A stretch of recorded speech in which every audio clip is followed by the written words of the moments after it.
Bonjour et bienvenue. Aujourd'hui, nous allons vous présenter le livre de Gaël Faye, Petit Pays.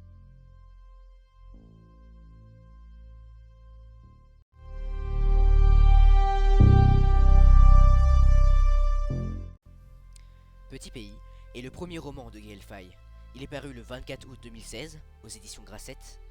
Suite à sa publication, ce premier roman reçoit un accueil très favorable de la critique et a reçu de nombreux prix, et notamment le prix Goncourt des lycées.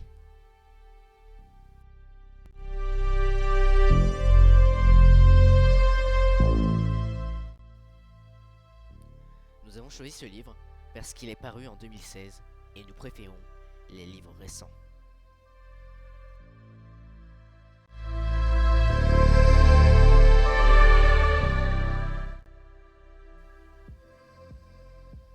En premier lieu, on va vous parler des personnages de la famille.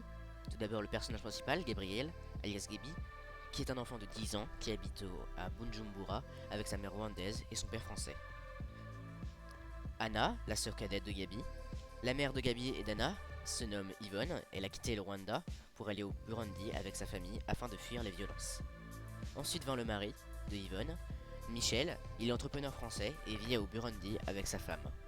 Rosalie, l'arrière-grand-mère, née au Rwanda et ne parle pas français. Elle aime raconter des contes à ses petits-enfants. Pacifique, l'oncle, est un étudiant. Son rêve est de retourner au Rwanda. La sœur d'Yvonne, Eusébi, vit seule avec ses 4 enfants, suite à la mort de son mari. Ses enfants sont Christian, Christelle, Christiane et Christine. Ensuite, les autres personnages, comme Jack, l'ami de Michel. Ensuite, les employés, Proté le cuisinier, Donatien le contremaître, Innocent le chauffeur. Les amis de Gaby, les jumeaux, Lino, Armand, Francis. Et enfin, Madame Economopoulos, une vieille dame qui aime les livres et fait découvrir le plaisir de la lecture à Gaby.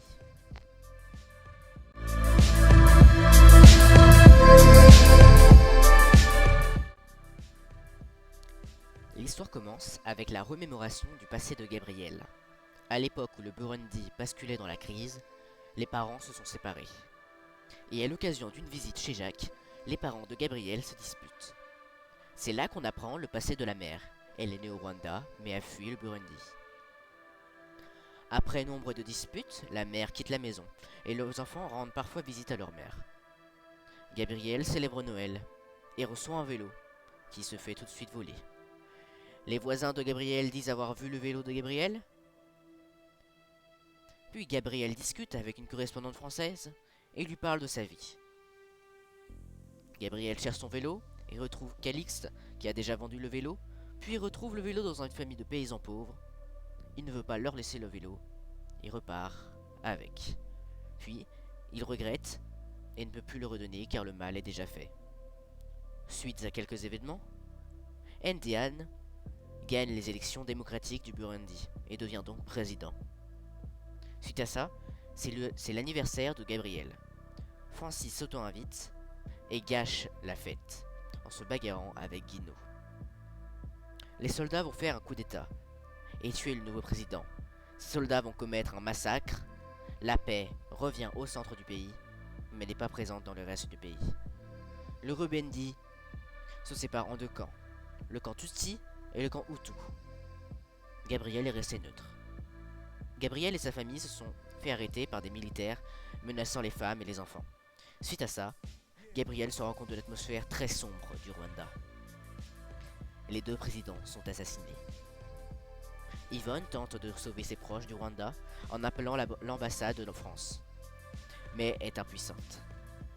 Face au génocide des Tutsis, Yvonne retourne au Rwanda à la recherche de sa famille, étant sans nouvelles et découvre le Rwanda anéanti. Un jour, Jacques ramène Yvonne et raconte qu'elle a dû enterrer les enfants de Sébi, qu'elle a vu beaucoup de cadavres et qu'elle a trouvé Pacifique mort, fusillé par sa propre armée, à cause de sa vengeance sur les meurtriers de son épouse. Yvonne a ensuite cherché Eusébi, mais n'a rien trouvé. Suite à ces péripéties, la mère de Gabriel s'est réfugiée dans l'alcool pour oublier le traumatisme qu'elle a vécu en ayant vu la situation du Rwanda. Elle se questionne sur le fait que tant d'enfants sont morts, mais que les siens ont survécu. Elle commence à être violente et quitte la maison pour toujours. Le père d'Armand est assassiné devant sa maison. Les enfants vont se venger. Francis les guide vers un faux meurtrier et les oblige de le tuer, en mettant feu à une voiture. La violence s'intensifie et Gabrielle et sa sœur sont envoyés en France dans une famille d'accueil.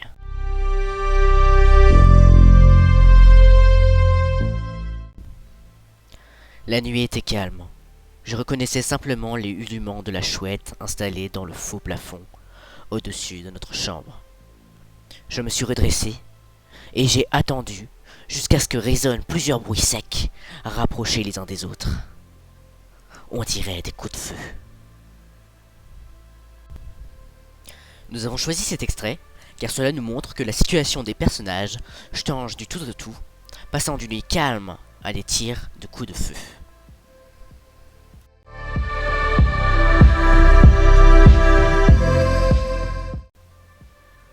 La façon dont l'auteur a écrit son roman est remarquable.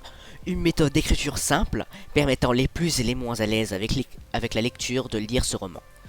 Ce roman nous montre les travers de la guerre, ce qu'il y a entre les lignes, et ça c'est vraiment bien. On pense que c'est grâce à cette volonté de partager un peu sa vie que l'auteur a reçu tant de critiques positives. Maintenant n'attends pas, et cours acheter ce roman chez ton libraire préféré.